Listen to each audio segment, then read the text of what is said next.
Hello，各位觀眾，大家下午好啊！而家咧接近5點鐘，嗱今日咧又落雨啦嚇，咁啊又要入車河啦。今期我哋去邊咧？今期咧我哋會去一去芳村、聚龍灣、太古里啊。咁呢一條路線咧好有趣，所以咧我就打算跟住錄一期呢一個喺路上嘅。咁我哋咧都沿途睇一睇一啲風景啦。咁啊，而家喺邊度咧？依家係喺東風路上。一陣間咧，我哋會去呢一個叫做東濠涌高架，跟住咧再行呢個洲頭咀隧道啊。應該咧好多觀眾咧就未睇過呢條隧道嘅，咁算係一條新滑嘅。咁啊，洲頭咀都叫新滑？算係㗎啦。跟住洲頭咀隧道好多觀眾嚟講咧，可能對我哋肯定唔係話好新啦，但係咧對於我哋嘅觀眾嚟講，應該咧係好多人都仲未行過嘅。明白。好啦，咁啊，所以我哋咧就今日咧帶大家行一行，跟住咧馬上我哋要上呢個東濠涌高架㗎啦。而家喺東風西路上。對的。咁啊，依個位置咧真係冇辦法啦，佢係會相對嚟講咧比較窄啲，成日都呢度塞車。係東風路好塞車，特別係上落班高峰。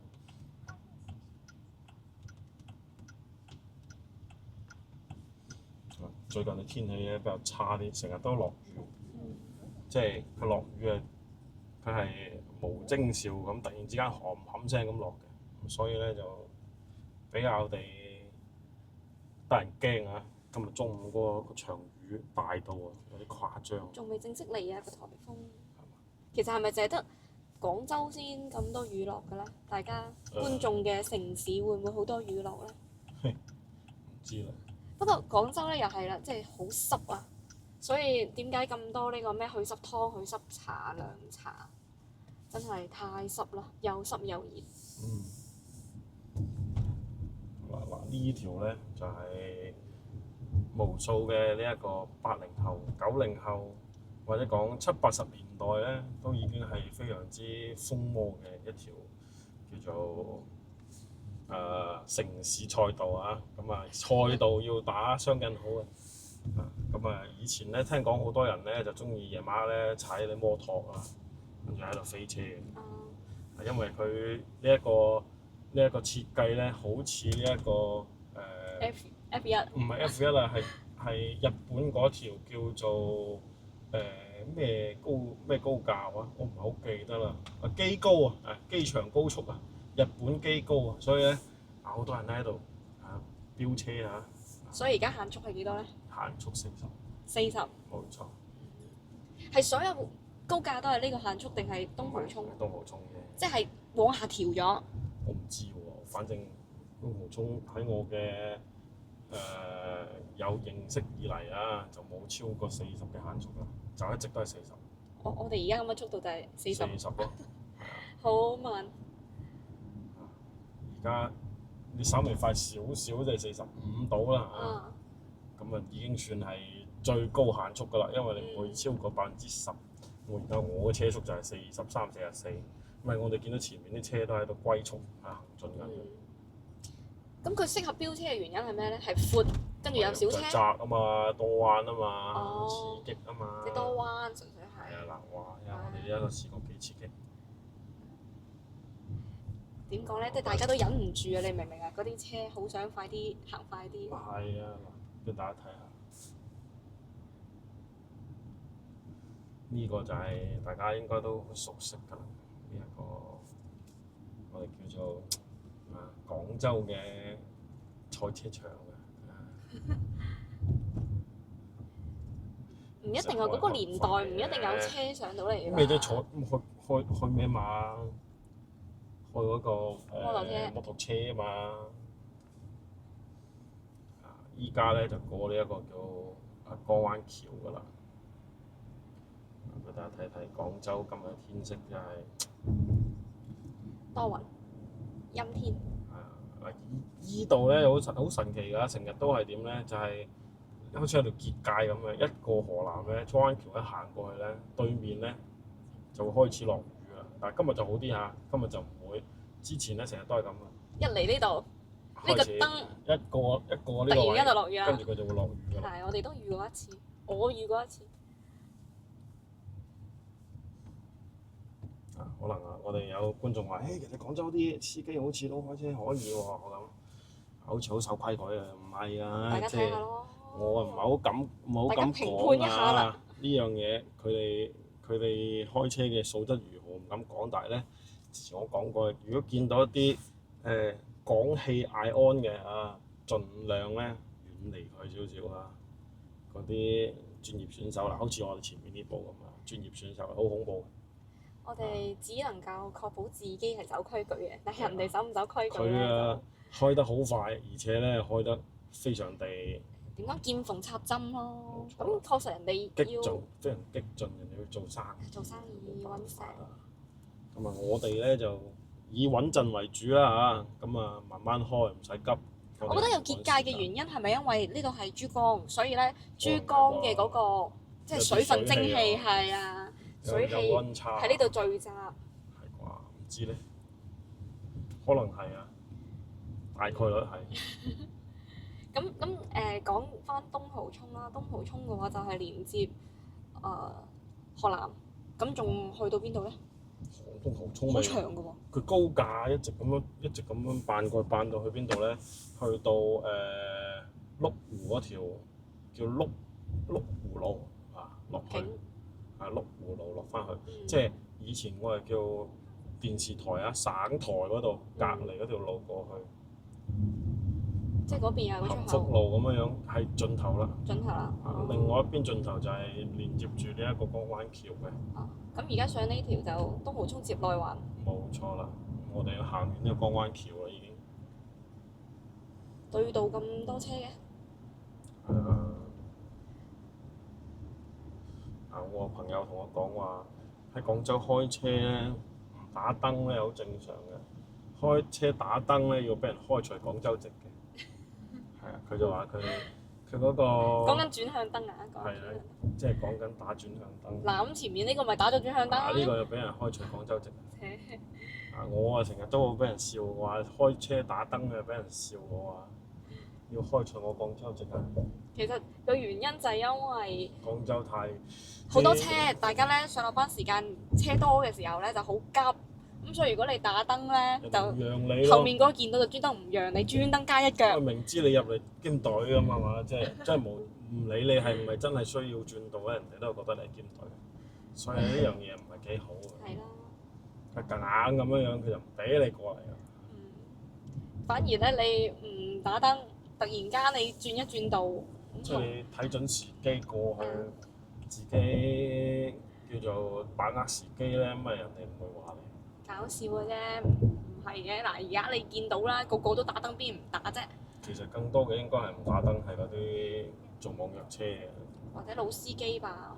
嗰啲專業選手啊，我自己就車手嗰啲車手嚟嘅。我就唔係太就唔係贊同我哋打燈啊！呢樣嘢其實係比較衰嘅呢個習慣。咁唔打燈咁點判咧？如果唔打燈，咁啊撞都係後車全責㗎咁咁唔嘅話。係啦，你阻礙直行，咁你咪全責咯。哦。國內嘅交規就係咁樣㗎啦，即係話如果我直行車輛，我路權係最高嘅。咁如果我打燈，即係無論你打唔打燈都好啊，你變道壓線阻礙直行，導致意外咧就係全責㗎啦。哦，咁即係佢無論佢打唔打燈，咁佢導致後車撞佢咧，係啦，即係直行撞佢咧。講唔好㗎，就係話有啲之前話有啲司機中意點咧碰瓷啊，即係嗰啲的士司機啊，已經俾人捉咗好多個。嗰啲人係點咧？就係利用交規嘅呢一個唔可以叫做漏洞啊，交規嘅呢一個規則，就係見到你變道，跟住佢就佢係淨係行專門踩快啲啊，上嚟撞你。咁咧，其實你喺變道過程裏邊俾佢撞咗咧，咁就唔好意思啦。無論佢係主觀惡意定係冇心都好啊，即係喺現場嘅判罰嚟講咧，只能夠罰係你全責啊，即係後車全責，因為你阻礙直行。咁至於佢係唔係屬於碰瓷行為，即係夾硬嚟啊，或者講係故意行為咧，咁呢個咧係另外一單事情嚟嘅。呢個係屬於另外一個民事案件，或者講可能係會變成一個刑事案件啊，因為嗰啲碰瓷司機佢唔係做一水嘅啫，好多時候我哋見到咧，上次話俾人捉嗰啲咧係涉案金額非常高，嗯。已經係去到刑事㗎啦，咁啊屬於敲詐勒索啊。因為再講即係點解咧？就係佢唔同你普通嘅非運營車輛，你撞一撞咧，可能就係淨係賠整車費。咁但係咧，的士佢係運營車輛，所以咧佢有誤工費啦，有各種嘅補貼嘅費用需要你去額外賠償嘅。咁而且呢啲係保險唔包㗎嘛？好似係如果係誤工費咧，正常嚟講係唔包。係啦，咁啊，所以咧其實即係提醒大家，如果即係翻到嚟國內要玩呢個自由行咧，要開車有自駕咧，特別係香港嘅朋友咧，想港車北上自己開車咧，真係要小心啲啊！因為呢樣嘢咧，其實尤其係我哋喺即係外香港牌啊，或者講係外地牌咧，咁你喺國內發生意外要做理賠咧，就好鬧交。咁所以咧就，而且咧佢可能會有啲咁樣嘅惡意行為咧，就你係避無可避啊，而且你唔知道邊個係邊個唔係啊，所以咧就自己小心啲。咁啊，實在係見到哇，前面好似我哋而家咁嘅情況啦，你能夠唔變道，盡量唔好變道。咁啊，好難唔變道㗎喎，大佬你要轉彎。咁梗係啦，該做就做，冇問題嘅。跟住嗱，大家留意保持合理車距啦，大家。我哋嘅左手邊有部車啊，佢有啲藍色嘅燈仔。你行慢少少咁啊，睇唔到㗎啦。呢個藍色嘅燈仔喺度。係啊。呢個燈仔係咩意思咧？就係話呢個車咧，佢而家係開緊呢個自動駕駛。不過咧，呢個小藍燈咧，好快就會被取締㗎。係咩？而家唔係啲車廠仲話要俾錢裝小藍燈咩？錯啦！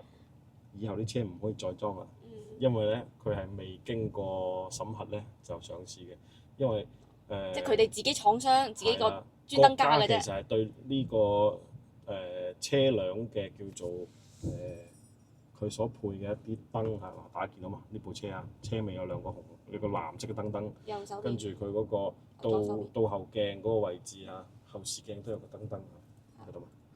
因為呢樣嘢咧，其實佢係未經過國家嘅審核嘅情況下咧，佢就加咗呢個燈光上去。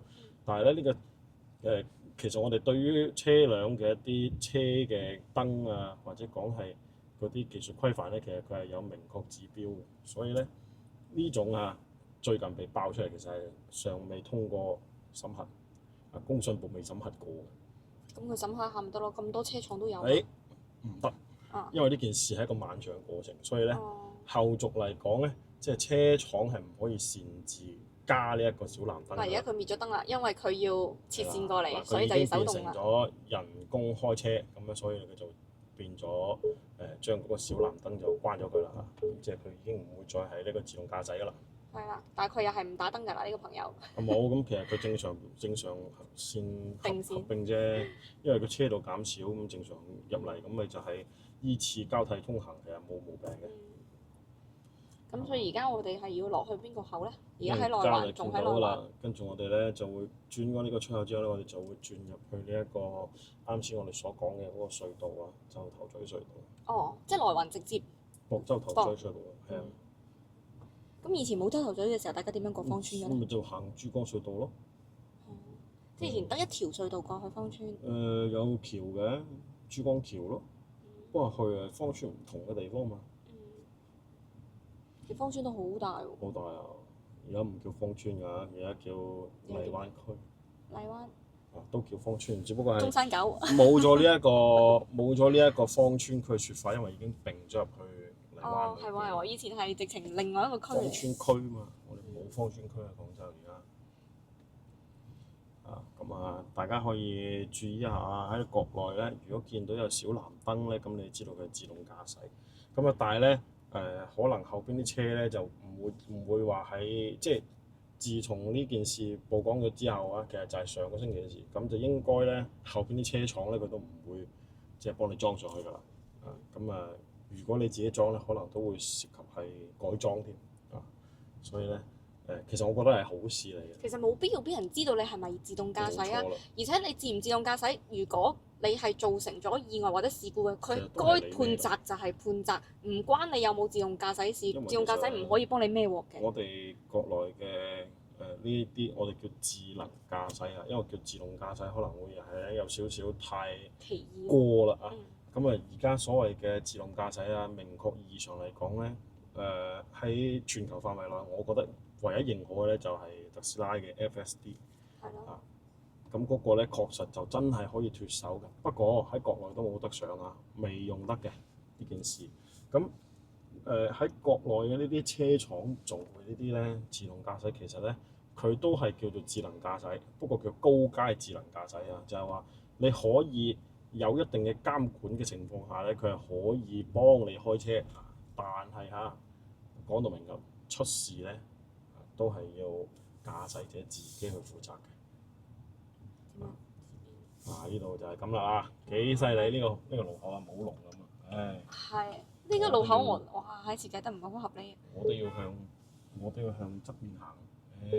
嗱，因為咧呢度啲車好複雜嘅，點解咁複雜？因為呢個口咧就有河南過嚟嘅，跟住咧又要過橋咧，即係過人民橋高架咧，跟住又入河北啊，即係翻去荔灣區。咁亦都有咧，好似我哋咁由海珠區內環路過嚟之後咧，要並入呢一邊左邊咧落去呢一個洲頭咀隧道。所以啱先我哋見到佢打晒麻花咁。其實就等於一個交叉 X 咁樣咯。設計得唔係幾好啊，其實可以錯開。左邊嘅要去右邊，右邊嘅要去左邊，所以就變成咁。如果錯得開咧，呢條路肯定係會順暢好多。跟住就大家喺晒啱先嗰個位置匯集啦，因為你再唔匯集嚟唔切啦。嗱，我哋睇路牌就知啦。向前行人民橋高架，跟住咧向左行咧就洲頭咀隧道。所以就係點解會打晒交叉咧？就係因為呢樣嘢。其實佢真係可以去做一個適當嘅叫做分流錯位啊。有啲難，我覺得咁耐以嚟佢都係咁樣。設計得唔好，冇辦法，太舊啦。而家都唔算最多車嘅時候，再多車嘅時候，全部人就塞喺嗰度。其實佢只係車多嘅，佢唔係塞車。左邊又要去右邊，右邊又想過去左邊。係，所以就好鬧交。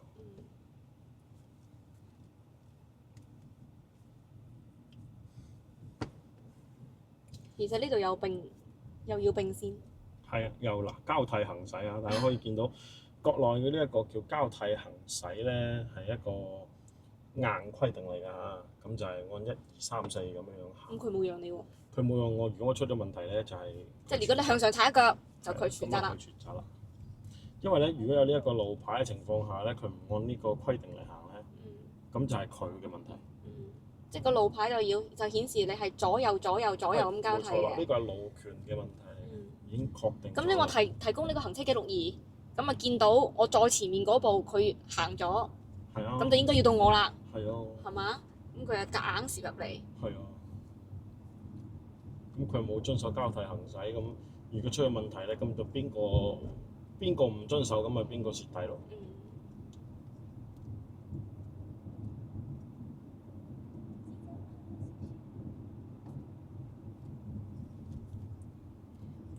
好大個彎。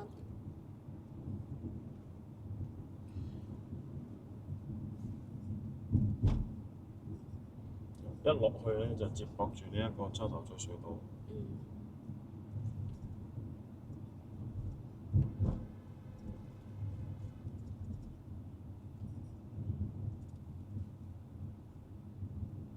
就喺呢度啦，芳村大道花女路。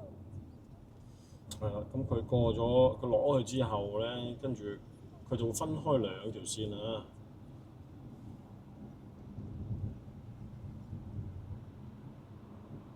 一條去芳村大道，一條咧就去花女路。咁我哋咧就要行芳村大道呢條線。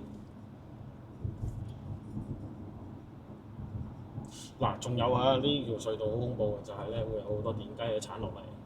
大家鏡頭就應該係睇唔到，但係喺我哋嘅視覺裏邊見到我哋嘅右手邊前方有隻電雞。大家見到佢屎忽度斬燈嘅，紅燈一斬一斬嘅。非機動車呢啲時候就即係廣州我哋話最撈教嘅其實就係講嚟講去就係電雞問題啦。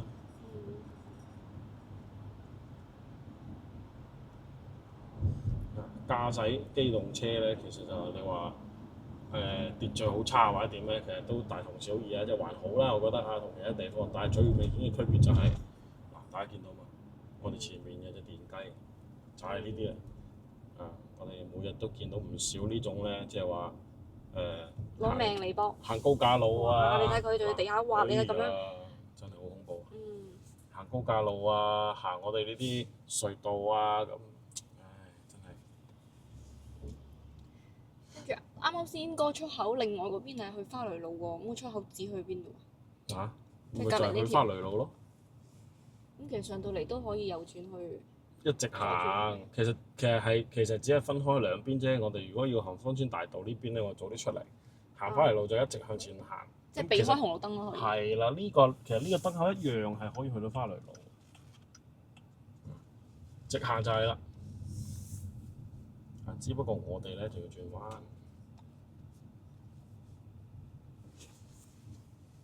嗱，咁我哋就一下就已經由呢、一個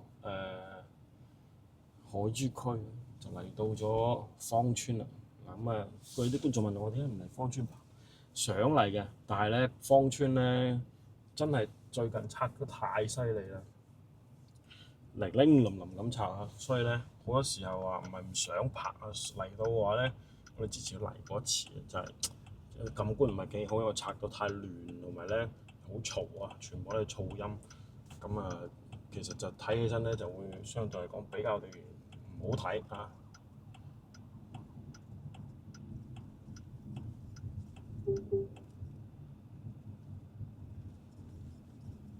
我最驚就係呢一條車道，最右車道好恐怖，因為好多電雞。係咁啊，冇辦法，廣州最恐怖嘅就係呢樣嘢。廣州嘅電雞係出咗名嘅，出咗名嘅叫做亂啊，冇辦法。即係你睇前面呢架，嚇呢架仲犀利，呢架垃圾車咁樣壓住兩條線。佢都唔想嘅，係。佢都唔想嘅。係。但係真係有啲恐怖喺身係上。呢啲飛機用車啊，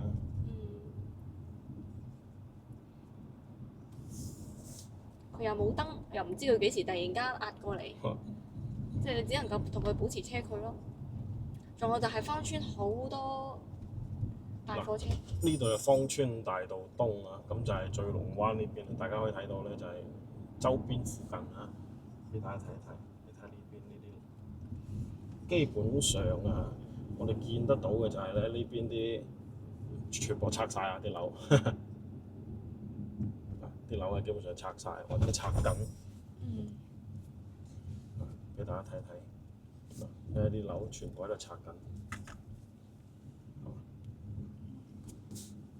全部都圍晒呢啲網啊！係啊，點解咧？嗱，全部蒸晒。啊！呢邊咧就係以後嘅白鵝潭商圈，啊，白鵝潭商圈全部路側呢邊啲全部都拆嘅，珠江實業啊，拆緊啦，好多啦，冚聲拆啦。係咯，大家見到啦已經。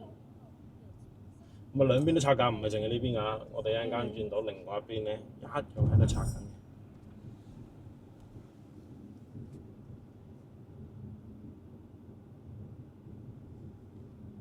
好，睇睇呢一邊嘅情況啦。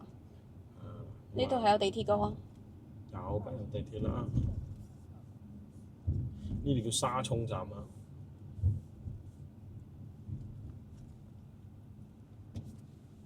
之前咧，我哋都有觀眾話，可唔可以過嚟睇下？睇過㗎啦，我哋已經嚟過呢度啦。再睇睇，因為咧你拆得咁快，城市嘅面貌其實係改變得好快嘅。對的。你可能每次嚟影到嘅景象都唔同。咁呢兩邊好似又冇要拆喎，仲未包圍喎。呢度未冇啦。哦，嚟到呢度冇啦。拆完啦。哦。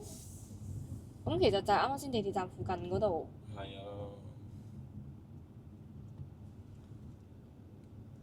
你睇下呢間麥當勞過咗咯。咁地鐵站麥當勞咯，就係。呢度有個真光實驗學校。係啊，嗱咁呢度咧，再往前行咧，就係、學童橋啊。亦都係即係再往前走咧，就係、芳村大道南，就係、我哋比較熟悉嘅地方係邊度咧？就係成日講嘅廣鋼新城啦。而且而家都仲未到廣鋼新城嘅。前面先係。咁廣鋼真係好遠下喎。㗎啦，真係開玩笑嘅。廣鋼而家有地鐵未啊？好似有。有㗎。有啩？唔知啊，唔好熟啊。咁我哋托頂咧，打橫打豎行嘅咧，咁嗰啲咧就係紅洞大橋啦。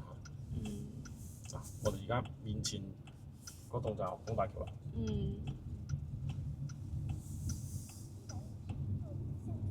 咁我哋係掉頭翻去聚龍灣。冇錯啦。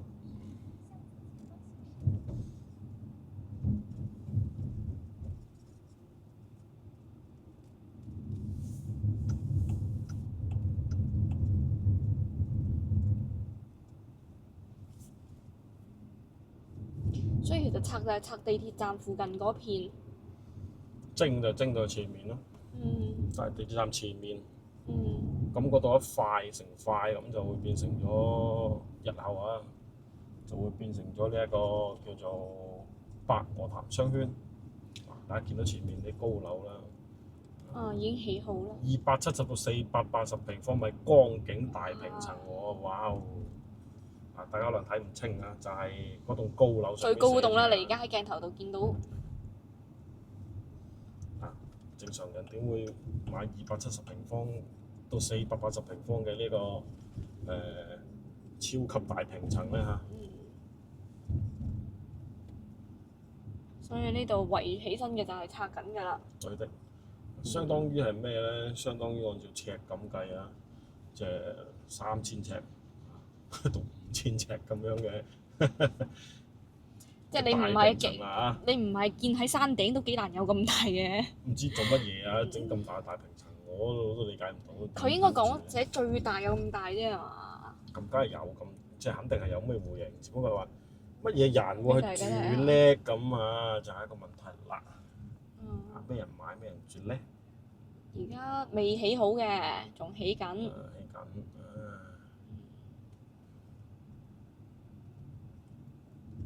好啦，咁我哋到啦，因為呢邊咧其實點講咧，仲係做緊開發啊，所以咧今日咧最近即係呢個附近嘅範圍裏邊就係得太古里咧可以行下嘅啫。係啦，所以咧我哋就帶大家睇睇啦，又帶大家過咗一段時間㗎啦，又過嚟睇下。大涌口站。上次嚟好似都差唔多成年之前㗎啦。